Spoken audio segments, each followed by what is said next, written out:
Describe him to me. And Muslims, look at the description of your Rasul. And for some, this would be the first time you hear what your Prophet looked like. I saw a man of striking appearance. ظاهر الوضاء أبلج الوجه, radiant face, حسن الخلق, beautifully created. لم تعبه السجلة, his belly wasn't protruding. ولم تزر به السعلة, nor was his head disproportionate and small. وسيم قسيم, proportionate and delicate, finely made, a specimen of a creation. في عينيه دعج, and his eyes there was a contrast. The dark was immensely dark, the white was excessively white. وفي أشفاره وطف, and his eyelashes were long. وفي صوته صهل, and in his voice was a natural echo. وفي عنقه صفع, and his neck was elegantly long. وفي لحيته كثافة, his beard was full and thick. أزج أقرن, his eyebrows were arched, but they were not joined, it was separated. In summit فعليه الوقار, when he was silent, dignity covered him. وإن تكلم سماه وعلاه البهاء, and when he spoke it was audible and clear, almost commanding and overtaking.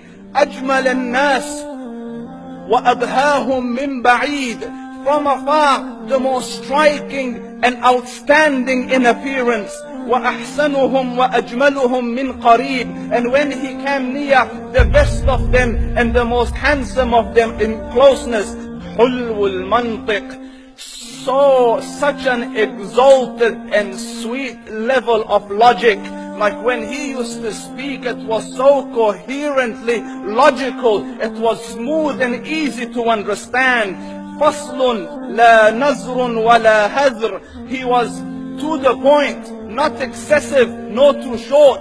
كأن منطقه خرزات نظم يتحدرن, his logic, his utterances, his words were like jewels coming out of a necklace, calculated, polished, one after the other, it would flow magically. ربعة, he was medium in height.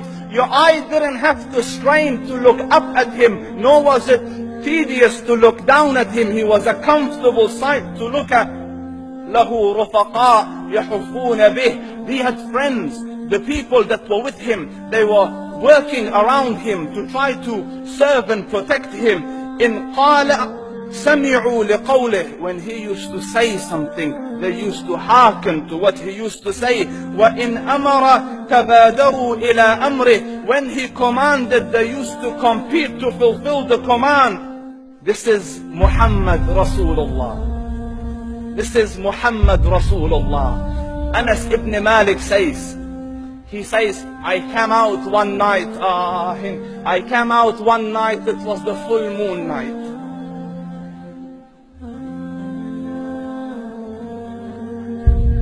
And I looked at the moon, and in the desert, understand, the moon is an awesome sight.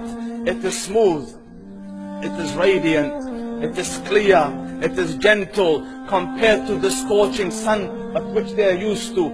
So the moon was the epitome of beauty. So he says, I came out at the full moon night and I looked at the moon and I saw it, beautiful, handsome. So I said, let me go see if the moon is more handsome or my Prophet is more handsome. Let me see if that is more beautiful or the Prophet is more beautiful. So I went and I saw him standing afar. So I looked at his face and I looked at the moon, and I looked at his face, and I looked at the moon, and I looked at his face, and I looked at the moon, and he said, Wallahi, he was more handsome than the moon in its entirety. That is just the look of your Rasul. Aisha radiyallahu anha says, I was sewing with the needle, my needle dropped in the dark, I couldn't find it. I said, Ya Rasul, I can't find it. He moved his face close, and I swear, out of the radiance of his face, I found my needle. And the Prophet sallallahu alaihi wasallam was mind-bogglingly handsome, but his handsomeness was covered with waqar and jalal and hayba. The Sahaba say, when we used to sit at his feet, two feelings conflicting would come on the heart. The first one, you wanted to look at him. You wanted to behold the majesty of his face. And when you wanted to look up, shyness used to overtake you, so you used to look down. Amr ibn al-As says, I sat with him many times, but if you ask me to describe his face, I can't describe it. I wouldn't be able to look up to him ijlalan wa ta'zeeman. I couldn't look up at him. And that is why he didn't have the problems that Yusuf alayhi salam had. Because it was difficult to penetrate the awe and the splendor of the Rasul.